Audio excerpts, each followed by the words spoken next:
Shalom Bapak Ibu Saudara yang terkasih, selamat datang di ibadah online GBI Restorasi Pondok Daud. Mari kita siapkan hati dan diri kita untuk beribadah, ikut berdoa, memuji dan menyembah Tuhan, serta mendengarkan firman Tuhan dan mencatat.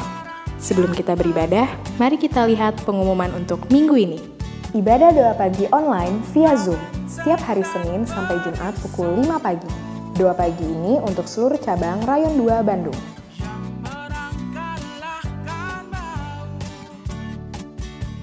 Healing Worship Online setiap hari Rabu pukul 7 malam di YouTube channel GBI Sukawarna.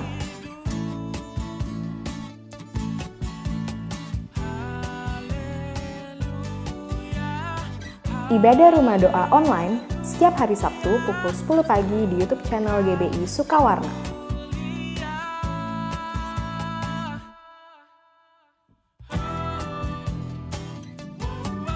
Ibadah Online Kids setiap hari Minggu mulai pukul 7 pagi di YouTube channel Kids GBI Sukawarna.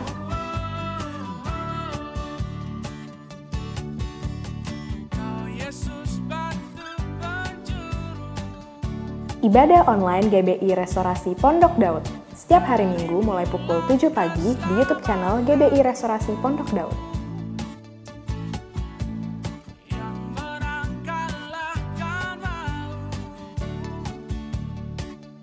Menara Doa Online via Zoom setiap hari Rabu pukul 5:30 sore. Menara Doa ini terbuka untuk seluruh jemaat dan pengerja.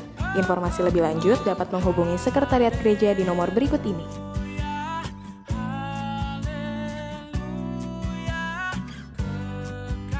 Bagi saudara yang rindu mendapatkan pelayanan doa, konseling dan pelayanan lainnya, dapat menghubungi Sekretariat Gereja di nomor berikut ini.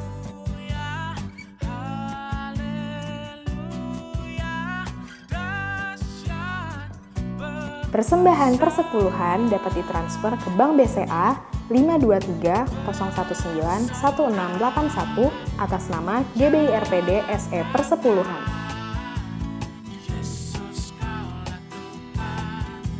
Persembahan diakonia dapat ditransfer ke Bank BCA 523019164 atas nama GBI RPD SE Diakonia.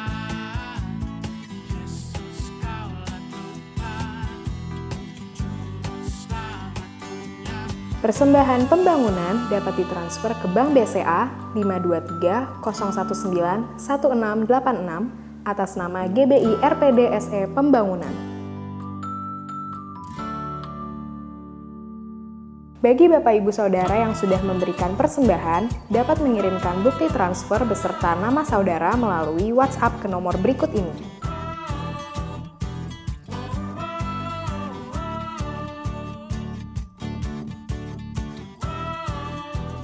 Bagi Bapak Ibu Saudara yang ingin mengetahui informasi mengenai kegiatan GBI Restorasi Pondok Daud, dapat mengikuti media sosial GBI Restorasi Pondok Daud berikut ini. Bangun kesatuannya, kau akan lihat kemuliaan, itu milik kedua. Karena Bapak sudah memberikan, jangan sampai hilang kemuliaan itu.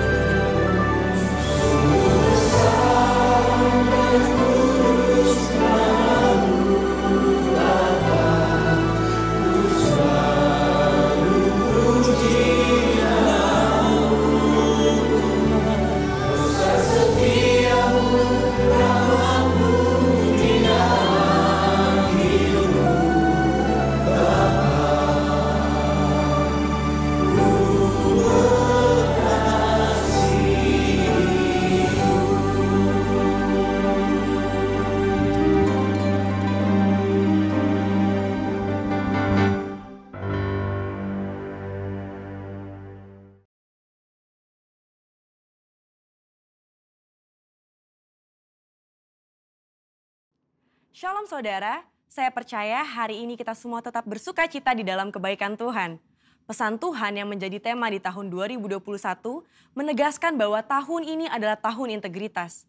Hal ini berarti kunci kemenangan di tahun ini terletak dari integritas seorang Kristiani dalam segala aspek kehidupannya. Oleh karena itu, dalam edisi Voice of Pentecost kali ini, saya akan membahas tentang berintegritas di tengah krisis hidup. Saudara, di hari-hari ini, ujian integritas sedang terjadi bagi saudara dan saya.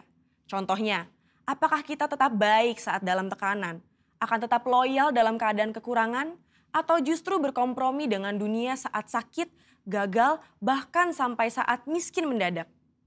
Saudara, perlu kita ingat bahwa integritas adalah hasil pembentukan dan tidak otomatis bisa dimiliki seseorang. Pembentukan integritas membutuhkan ujian, proses, dan waktu. Di dalam Mazmur 1 ayat 1 berkata, "Berbahagialah orang yang tidak berjalan menurut nasihat orang fasik, yang tidak berdiri di jalan orang berdosa, dan yang tidak duduk dalam kumpulan pencemooh." Jadi, melalui ujian, seseorang bisa terbukti apakah ia ada di jalan yang benar atau tidak. Lalu, berapakah lama waktu dari proses pembentukan integritas? 30 hari, 3 bulan, atau 1 tahun? Yang pasti proses ini akan berbeda di setiap individunya. Orang yang dibentuk integritasnya memerlukan kekuatan spiritual, kejiwaan, dan fisik. Asupan ini diperlukan di awal proses, di tengah ujian, hingga akhirnya menjadi pemenang untuk berbuah. Untuk melewati proses pembentukan integritas, kita tentu perlu bertumbuh dan berakar di dalam firman Tuhan. Saudara, penting untuk kita memperhatikan akar dari kehidupan kita. Di dalam Mazmur 1 ayat 1, pemazmur menggambarkan hidup seseorang yang benar, yaitu orang yang tidak tergoda untuk berkompromi dengan nilai kefasikan, dosa, bahkan kumpulan pencemooh. Tentunya nilai ini dilakukan karena seseorang ini berakar di dalam firman Tuhan. Seseorang yang berakar di dalam Tuhan pasti memiliki kualitas integritas. Lalu, apa resep untuk memiliki kualitas integritas? Sesuai dengan Mazmur 1 ayat 2, kita harus menjadikan Taurat itu kesukaan dan merenungkan Taurat itu siang dan malam. Kata kesukaan dan merenungkan firman Tuhan menggambarkan hubungan yang dimiliki orang berintegritas dengan Tuhan. Mazmur 1 ayat 3 berkata, "Ia seperti pohon yang ditanam di tepi aliran air, yang menghasilkan buahnya pada musimnya dan yang tidak layu daunnya. Apa saja yang diperbuatnya berhasil." Untuk hidup, jelas sebuah pohon membutuhkan air. Namun, betapa beruntungnya pohon yang ditanam di tepi aliran air. Ia tidak membutuhkan waktu lama dan usaha besar untuk akarnya mencari air. Kesukaan dan merenungkan firman-Nya siang dan malam merupakan gaya hidup orang berintegritas. Hal ini digambarkan dalam Mazmur 1 ayat 2 dan 3.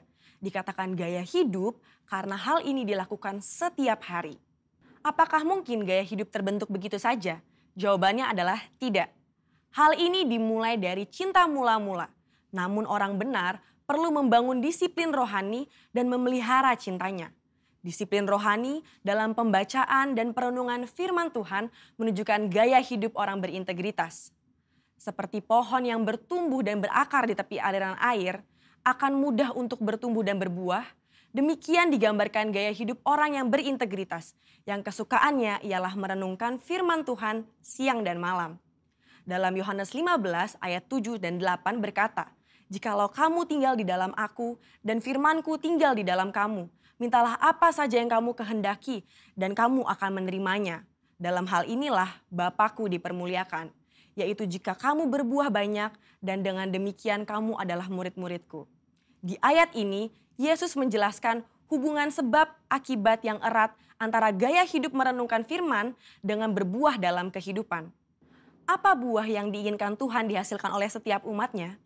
Buah-buah yang Tuhan ingin kita hasilkan adalah buah pertobatan, buah kehidupan, buah karakter, dan buah jiwa-jiwa. Selain itu, apa dampak lain dari tertanam di tepi aliran air?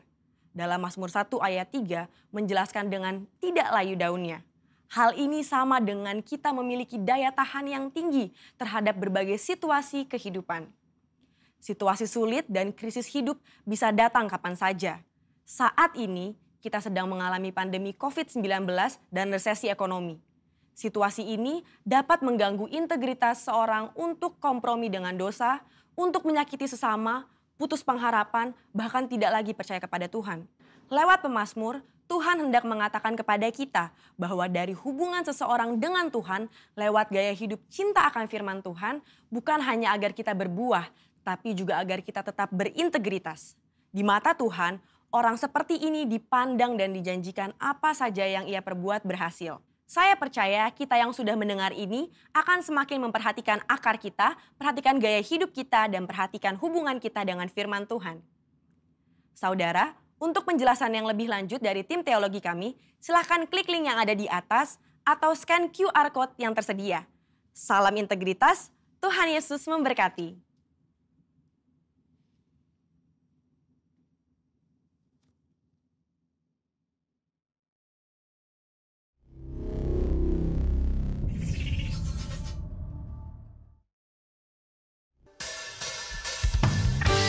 Shalom, Bapak Ibu sekalian di rumah-rumah dimanapun kita berada. Kita percaya Dia Allah yang selalu bersama dengan kita. Berikan kita kuasa, menjadikan kita umat pemenang, bahkan lebih dari pemenang. Amin. Tepuk tangan sama-sama. Haleluya. Kau Allah yang besar, Yesus. Mari nyatakan. Ku diberi kuasa dari Raja mulia, menaklukkan musuh di bawah kakiku. Ku pakai kuasa dari Raja mulia. Bila Allah ada bersamaku, siapa jadi lawanku? Sungguh besar Kau Tuhanku, Engkau perisai hidupku. Ku berdiri dengan iman dalam Yesus Tuhan. Kau yang memberi kemenangan, ku bersorak merayakan. Terpujilah Engkau Raja segala raja. Tepuk tangan sama-sama. Haleluya. Kau percaya kuasa-Mu dicurahkan bagi setiap kami gereja-Mu Tuhan. Mari nyatakan. Ku diberi kuasa dari Raja mulia, menaklukkan musuh di bawah kakiku. Ku pakai kuasa dari Raja mulia. Bila Allah ada bersamaku, siapa jadi? Katakan bila Allah ada bersamaku, siapa jadi? Sekali lagi nyatakan. Bila Allah ada bersamaku, siapa jadi lawanku? Sungguh besar Kau Tuhanku, Engkau periksa hidupku. Ku berdiri dengan iman dalam Yesus Tuhan. Kau yang memberi kemenangan, ku bersorak merayakan. Terpujilah Engkau Raja segala raja. Engkaulah Raja segala raja, yang menjasarakan haleluya. Tepuk tangan sama-sama Jesus. Kau percaya kuasa-Mu sedang dicurahkan hari-hari ini Tuhan, untuk menaklukkan musuh di depan kami. Engkau berikan kuasa kemenangan bagi gereja-Mu. Angkat tangan sama-sama. Sungguh besar Kau Tuhanku, Engkau perisai hidupku. Ku berdiri dengan iman dalam Yesus Tuhan. Kau yang memberi kemenangan, ku bersorak merayakan. Terpujilah Engkau Raja segala raja. Sekali lagi nyatakan. Sungguh besar Kau Tuhanku, Engkau perisai hidupku. Ku berdiri dengan iman dalam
hadir dimanapun kami berada Tuhan.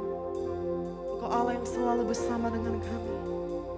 Apapun keadaan kami Tuhan, biarlah hati kami terus percaya hanya kepada Engkau Tuhan. Engkau Bapa yang setia, yang selalu menyertai kami.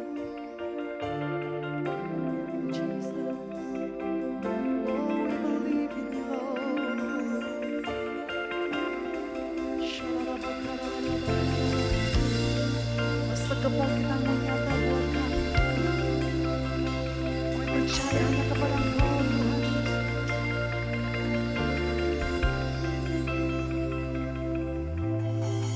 Our Father everlasting, the all-creating one, God Almighty, through your Holy Spirit, conceiving Christ the Son, Jesus our Savior. I believe in God our Father, I believe in Christ the Son, I believe in the Holy Spirit, our God is three in one.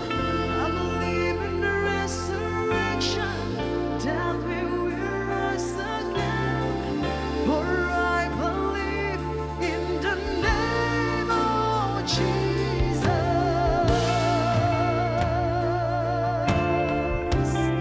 Ada kuasa di dalam nama-Mu ya Tuhan. Oh, our judge and our defender.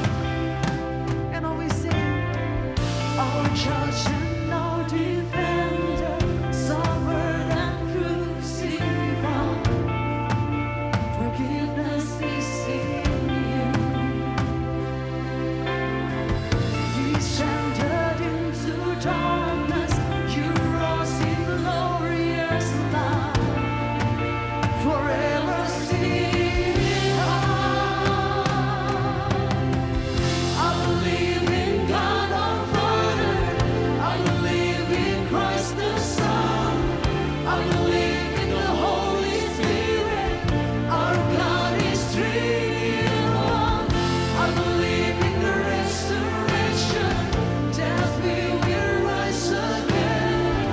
For I believe in the name of Jesus.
curahkan kuasa Tuhan.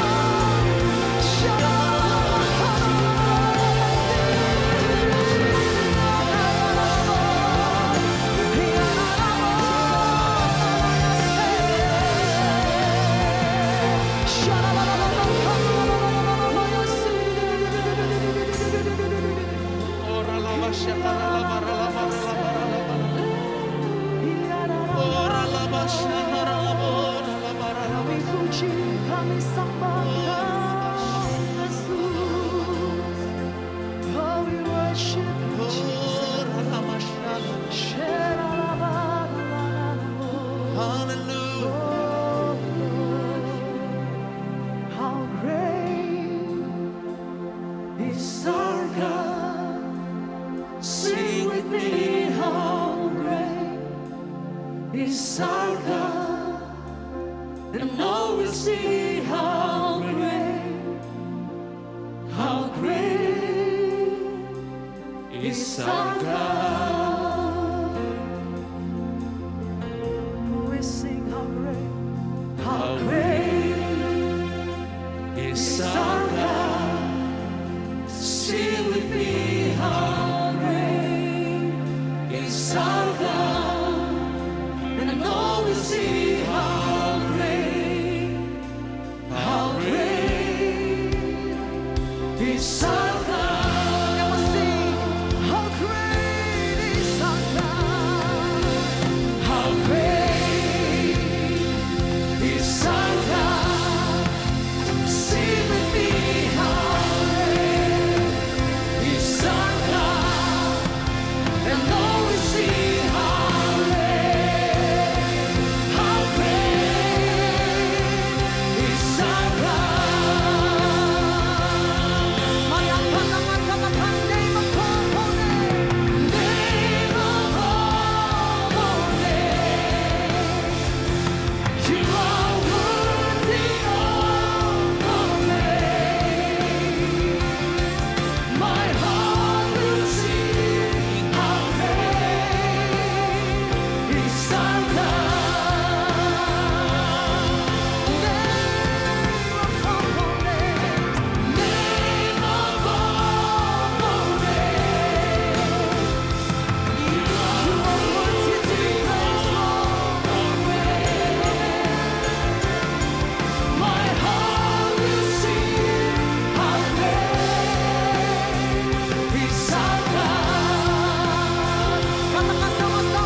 Saudara-saudara, bersama-sama kita akan deklarasikan Pentakosta ketiga.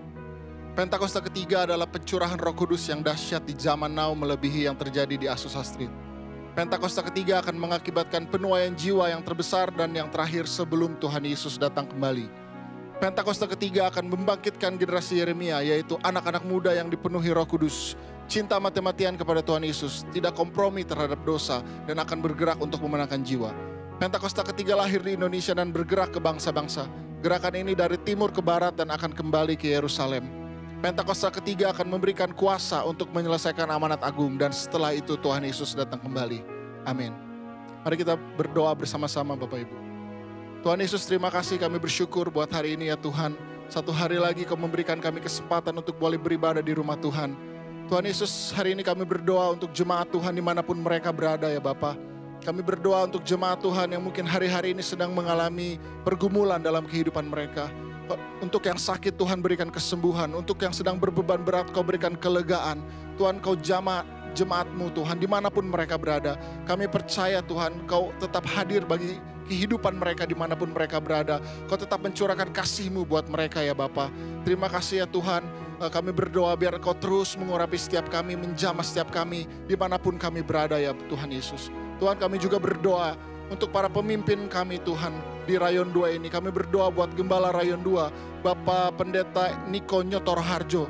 Kami juga berdoa untuk ketiga wakil gembala kami ya Tuhan, Bapak Pendeta Joni Lumanto, Bapak Pendeta Kamarga, Bapak Pendeta Daniel Arif Tuhan. Tuhan, berikan pengurapan-Mu atas hamba-hamba-Mu ini ya Tuhan.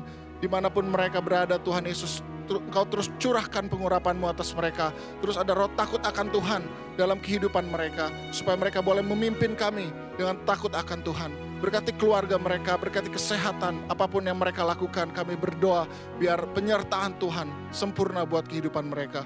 Kami juga berdoa buat bangsa dan negara kami, bangsa Indonesia ya Tuhan. Kami berdoa di tengah pandemi COVID-19 ini Tuhan Yesus, dan sedang pelaksanaan vaksin. Tuhan memberikan kelancaran bagi bangsa kami, agar bangsa kami boleh terbebas dari pandemi ini Tuhan, dan juga dari krisis ekonomi. Kami berdoa buat para pemimpin bangsa kami, Pak Presiden Joko Widodo, Bapak Wakil Presiden Ma'ruf Amin, biar mereka boleh memimpin bangsa kami juga dengan takut akan Tuhan. Berkati seluruh aparat pemerintahan, aparat militer dari pusat sampai ke daerah ya Tuhan, biar mereka semua boleh dengan unity memimpin bangsa kami. Terima kasih ya Tuhan, kami percaya bangsa kami selalu ada dalam perlindungan Tuhan.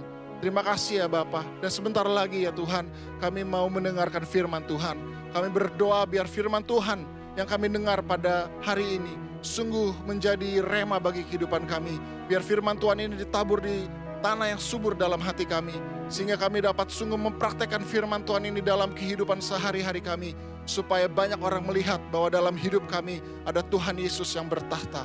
Berkati hamba-Mu yang akan menyampaikan firman Tuhan ya Tuhan. Biar hamba-Mu ini sungguh-sungguh menyampaikan isi hati Tuhan, dan sungguh memberkati setiap kami ya Bapa. Terima kasih ya Tuhan Yesus. Kami siap mendengarkan firman Tuhan pada hari ini. Hanya di dalam nama-Mu kami berdoa dan mengucap syukur. Haleluya. Amin.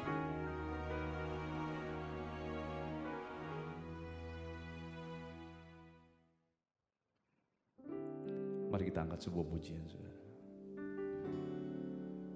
Oh mulianya hadirat kami baik-Mu,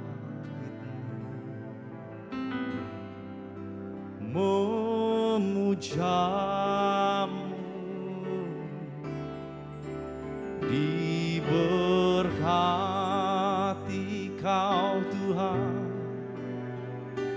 dengan pujian kami dalam dekapan hadirat-Mu,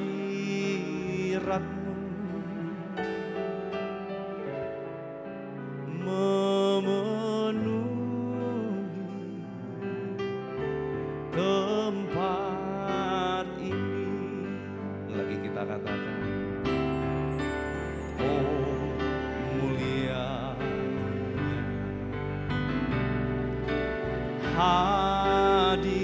hadirat-Mu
kami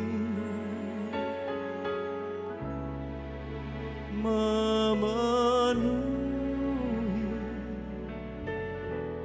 tempat ini. Amin.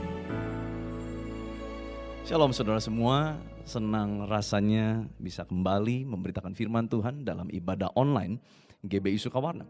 Dan hari ini kita akan sama-sama belajar mengenai satu topik firman Tuhan yang saya beri judul adalah jawaban palsu. Jawaban palsu. Apa maksudnya? Dalam hidup kita ini sedang menanti. Kita pasti sedang menanti, ada yang sedang menanti promosi, menanti jawaban atas pergumulan, menanti kesembuhan, menanti kapan punya jodoh, menanti kapan punya anak, menanti. Banyak kita sedang menanti jawaban Tuhan. Tetapi hati-hati saudara.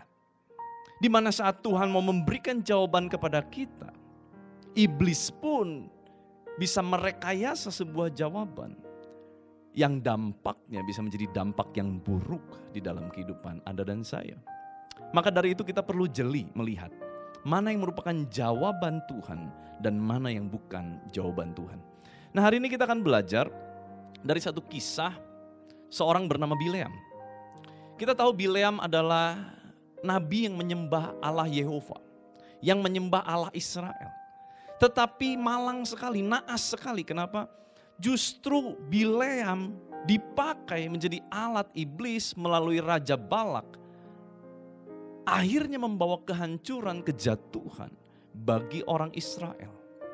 Bahkan digadang-gadang dalam kitab Wahyu.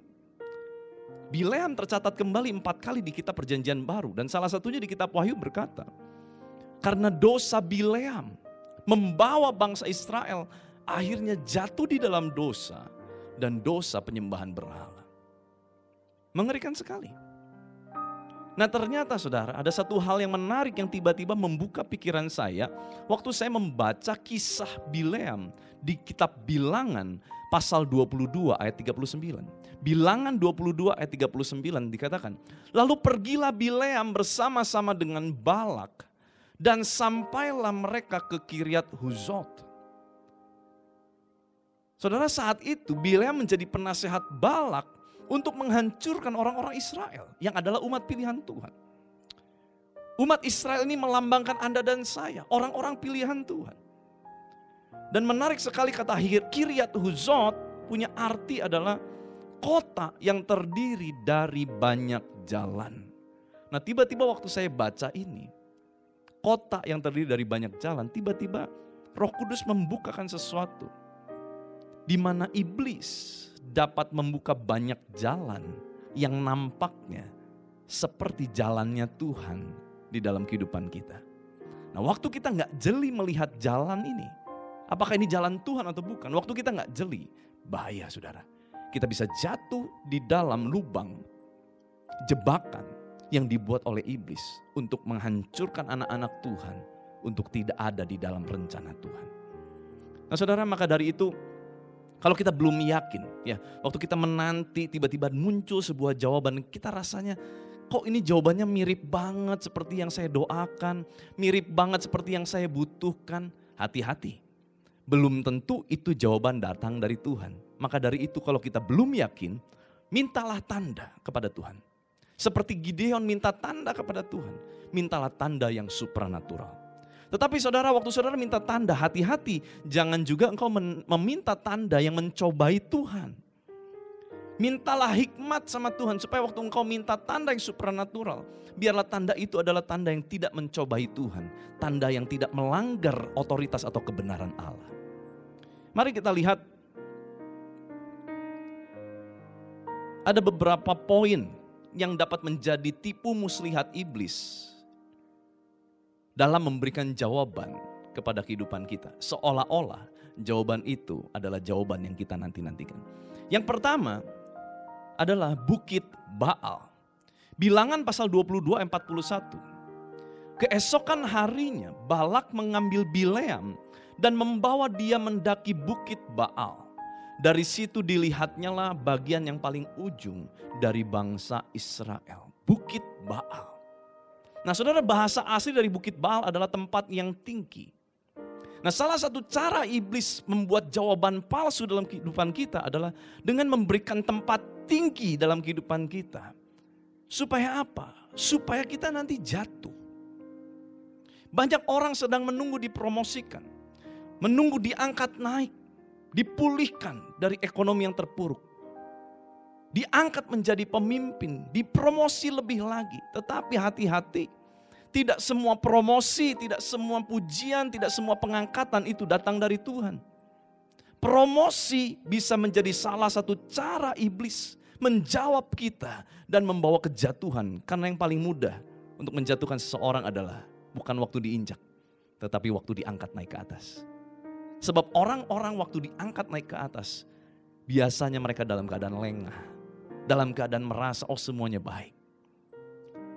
Saudara, salah satu kejatuhan yang terjadi dalam sebuah produk merek produsen handphone yang sangat terkenal pada zaman itu, ya, yang diawali dengan huruf N, saudara mungkin tahu begitu ya, adalah waktu mereka merasa bahwa produk mereka adalah produk yang terbaik dan tidak mungkin bisa dikalahkan oleh siapapun. Karena memang faktanya pada saat itu, produk itu merajalela, menguasai hampir di seluruh pelosok orang yang menggunakan handphone pasti menggunakan merek itu begitu. Tetapi dalam sekejap mata saja, waktu semua ini diangkat naik dan tidak mawas diri, itu bisa menjadi salah satu cara iblis untuk menjatuhkan hidup Anda dan saya. Maka hati-hati saudara, kalau hari-hari ini engkau sedang dipuji-puji terus. Wah engkau hebat, engkau luar biasa, engkau bagus, engkau ganteng, engkau seolah-olah engkau diangkat naik oleh rekanmu, oleh orang-orang yang membuat engkau memberi angin sepoi, angin segar begitu. Hati-hati saudara. Waktu engkau diangkat naik, promosi, pujian, bisa saja itu menjadi sarana iblis, jawaban palsu yang membuat engkau bisa jatuh di dalam dosa, jatuh di dalam rencana Tuhan. Hati-hati saudara. Sebab tidak semua promosi datang dari Tuhan. Saudara perlu jeli melihat ini, saudara perlu hati-hati. Saya rindu ini menjadi nyanyian kita. Ku ingin mendengar suaramu, Tuhanku. Ku sadar diciptakan untuk rencanamu yang mulia. Ku serahkan hidupku padamu, Yesus Rajaku. Kan ku perhatikan kehendakmu padaku. Ku mau turut selalu dalam rencanamu Tuhan, sampai bumi penuh kemuliaan. Biarlah ini menjadi nyanyian kita saudara, mendengar suara Tuhan. Jangan sampai kita jatuh di dalam jawaban palsu.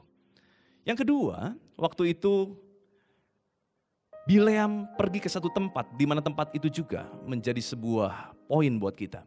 Yang kedua adalah puncak Pisga. Saya ulangi, puncak Pisga. Bilangan 23 ayat 14 berkata, lalu dibawanyalah dia ke padang pengintai, ke puncak gunung Pisga. Nah saudara, kata puncak gunung Pisga itu artinya adalah celah, cleft.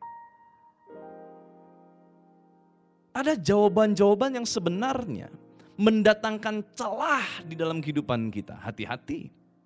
Iblis bisa mendatangkan jawaban-jawaban palsu yang pada akhirnya itu mendatangkan celah dalam kehidupan kita. Sebab kita tahu iblis ini seperti singa mengaum-ngaum menunggu siapa yang dapat dia terkam. Berarti dia tunggu seseorang yang percaya kepada Tuhan sungguh-sungguh ini buka celah. Celah sekecil apapun itu tidak mungkin disia-siakan oleh iblis. Dia akan langsung masuk menggerogoti hidupmu tanpa engkau sadar. Hati-hati dengan celah saudara. Mungkin hari ini engkau sedang bermasalah di dalam urusan pajak. Lalu seseorang menawarkan kepada Anda, udah mau enggak? Ada orang yang bisa tolong Anda dengan cara-cara kotor. Tetapi seolah-olah cara itu menjadi jawaban yang engkau butuhkan. Sedangkan cara yang benar ini, engkau tahu jalannya masih panjang. Masih banyak hal yang harus engkau lalui. Tetapi seolah-olah engkau ditawarkan oleh seseorang. Tiba-tiba ini menjadi sebuah jawaban instan yang seolah-olah dapat menolong kita. Tetapi hati-hati saudara. Mungkin waktu engkau ikut dengan cara-cara kotor itu, mungkin hari ini, besok, lusa masalahmu selesai. Dalam waktu instan, dalam waktu dekat masalahmu selesai. Tetapi celah yang engkau buka dengan cara yang kotor itu membuat iblis masuk dan tanpa disadari dia akan memporak-porandakan hidupmu. Dan engkau hari ini mungkin selamat, tetapi untuk jangka panjang itu akan menjadi sumber masalah baru, bahkan masalah yang lebih berat, lebih besar dalam kehidupanmu. Hati-hati saudara, hati-hati. Saya sangat mengasihi saudara. Saya tidak mau saudara jatuh di dalam celah jawaban-jawaban palsu yang dibawa oleh iblis untuk mendatangkan celah di dalam kehidupan setiap kita.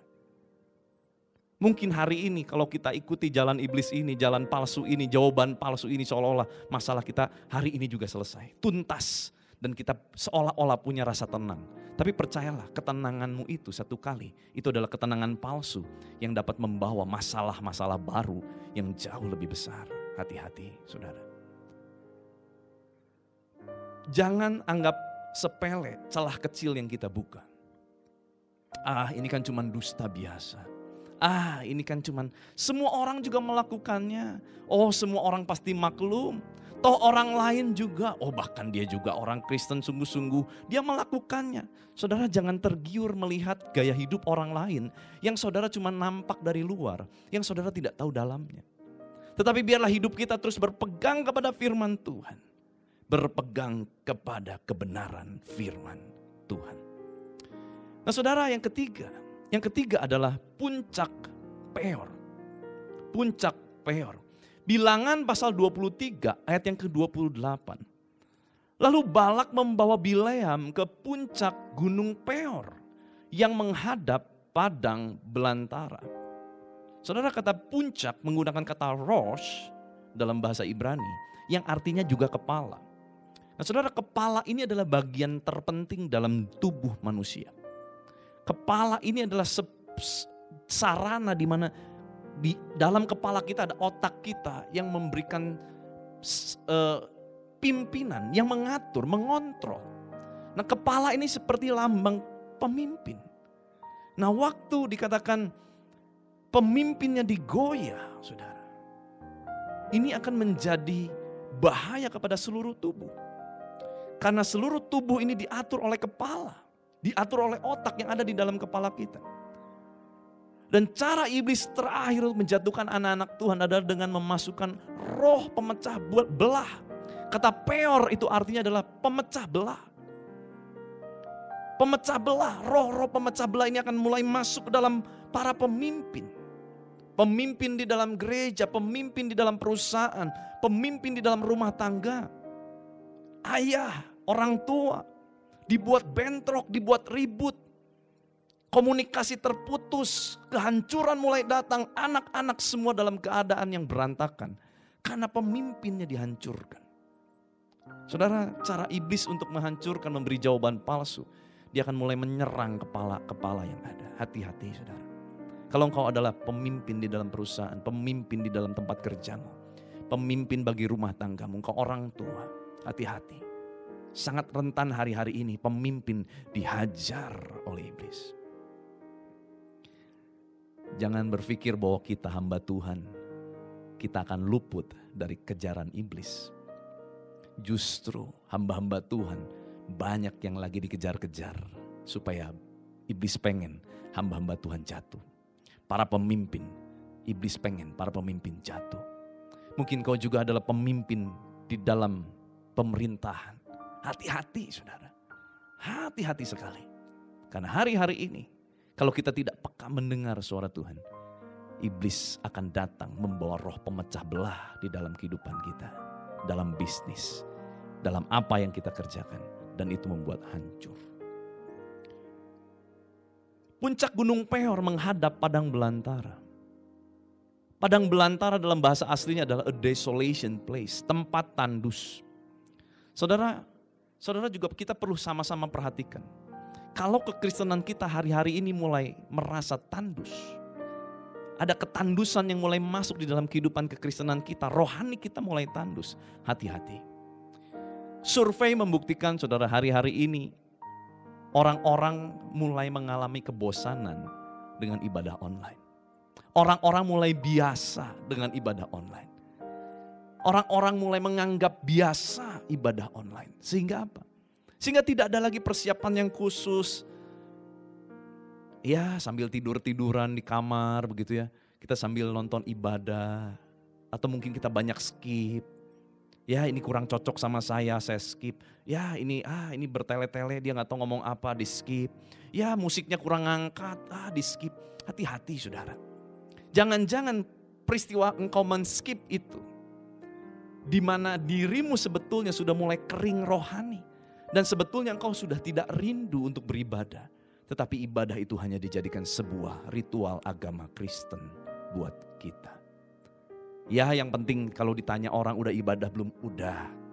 Tetapi sebetulnya waktu kita ibadah kita gak dapat apa-apa. Roh kita mulai tandus. Hati kita mulai kering. Kerinduan akan Tuhan mulai hilang.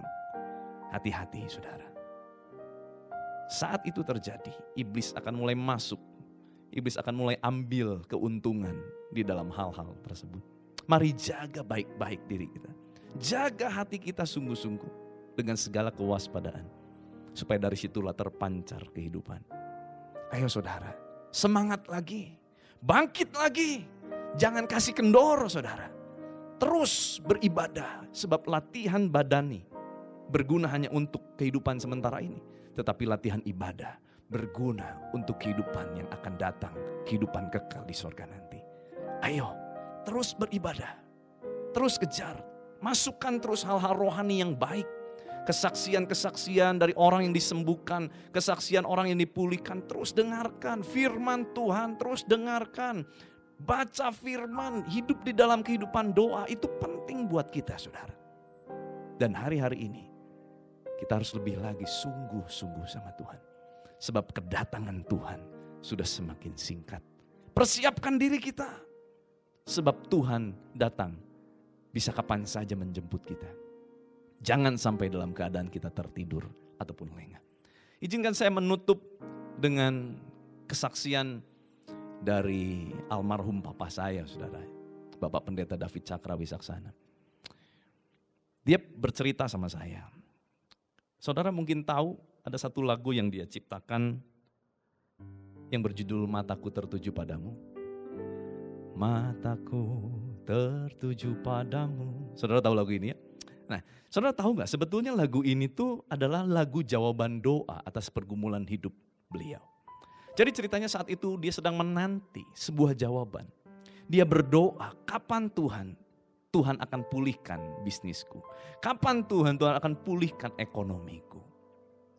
Dan pada saat itu dia bergumul, dia berdoa. Dan sekitar di tahun 87-an saudara gitu ya. Waktu dia terus berdoa. Tiba-tiba ada seorang rekan baiknya menawarkan satu bisnis, satu modal yang luar biasa besar pada zaman itu. Dan pada saat itu ditawarkan, itu seperti jawaban yang dia butuhkan. Sebab itu adalah doanya. Kapan saya bisnis kembali? Kapan saya memulai kembali karir bisnis saya yang sudah hancur itu? Kapan Tuhan? Kapan Tuhan pulihkan? Nah tiba-tiba ada sebuah jawaban yang persis seperti apa yang dia rindu-rindukan. Lalu dia berdoa sama Tuhan, Tuhan, kapan saya mulai bisnis ini? Dia gak tanya, Tuhan apakah ini bisnis datang dari Tuhan atau enggak? Enggak. Dia langsung berpikir pada saat itu, wah ini jawaban Tuhan. Tetapi Tuhan gak bicara apapun. Tetapi muncullah lagu ini saudara. Mataku tertuju padamu. Segenap hidupku ku serahkan padamu. Bimbing aku masuk rencanamu. untuk membesarkan kerajaan-Mu. Dia terus berdoa, tanya lagi, Tuhan kapan saya mulai bisnis saya? Tetapi lagu ini lagi yang muncul, liriknya kembali muncul. Mata yang tertuju hanya kepada rencana Tuhan. Di satu titik dia sadar, ternyata rencana Tuhan berbeda dengan kehendak dia. Jawaban Tuhan ternyata berbeda dengan apa yang menjadi kerinduan dia selama ini. Ini adalah lagu panggilan untuk dia menjadi hamba Tuhan sepenuh waktu, melayani Tuhan. Dan kita tahu kisahnya saudara. Sampai akhir dia menutup mata. Dia menjaga imannya. Dia menjadi seorang hamba Tuhan, bukan seorang bisnismen. Saudara, mungkin saja akan ada jawaban-jawaban yang persis seperti apa yang kita inginkan. Persis seperti apa yang kita harapkan, dambakan. Tetapi mungkin jawaban itu bukanlah dari Tuhan, bukanlah kehendak Tuhan. Tetapi kita harus jeli melihat jalan Tuhan di atas jalan kita. Tunduk kepada rencana Tuhan di atas kehendak pribadi kita. Mari kita tutup ibadah kita. Kita angkat pujian ini sekali lagi. Mataku tertuju pada segenap hidupku. Dengan iman katakan, ku serahkan padamu. Bimbing aku masuk rencanamu untuk membesarkan kerajaanmu. Ku mau mengikuti kehendak-Mu ya Bapa. Ku mau selalu menyenangkan hati-Mu. Lagi katakan, ku mau mengikuti kehendak-Mu ya Bapa. Ku mau selalu menyenangkan hati-Mu.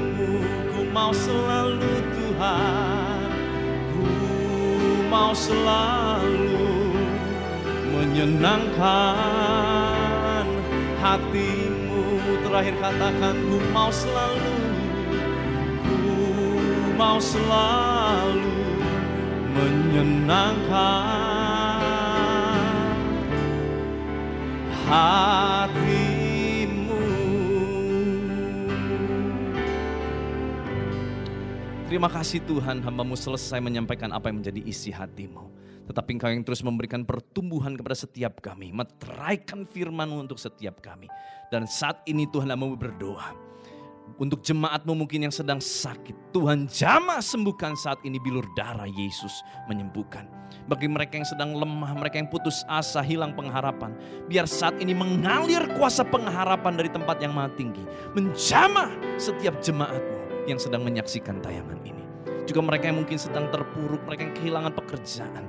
Tuhan curahkan hikmat-Mu dari sorga-Mu untuk membuka pintu-pintu yang tertutup.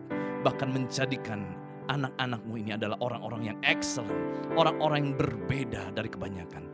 Jadi orang-orang yang dicari oleh banyak orang karena ada nama Tuhan yang menyertai hidup mereka.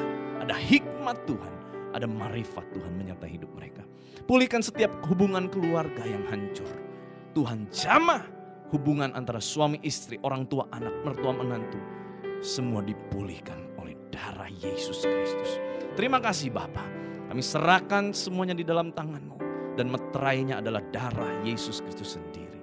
Kembalikan segala pujian, hormat, syukur hanya bagi nama Kristus Yesus Tuhan. Dan biar kuasa kehidupan, kuasa kebangkitan Kristus mengalir memerintah atas kami. Di dalam nama Tuhan Yesus Kristus. Haleluya. Sama-sama kita katakan. Amin. Angkat tangan saudara, terima berkat Tuhan. Pulanglah dengan berkat Tuhan. Kasih karunia yang berlimpah-limpah daripada Allah Bapa dalam anak yang tunggal Yesus Kristus. Persekutuan yang manis dengan Roh Kudus menyertai saudara sekalian mulai hari ini sampai terus datang menjemput kita di awan-awan dan bahkan sampai selama-lamanya. Yang percaya bersama-sama katakan amin. Demikian ibadah online minggu ini. Selamat hari Minggu, Tuhan Yesus memberkati. Salam RPD.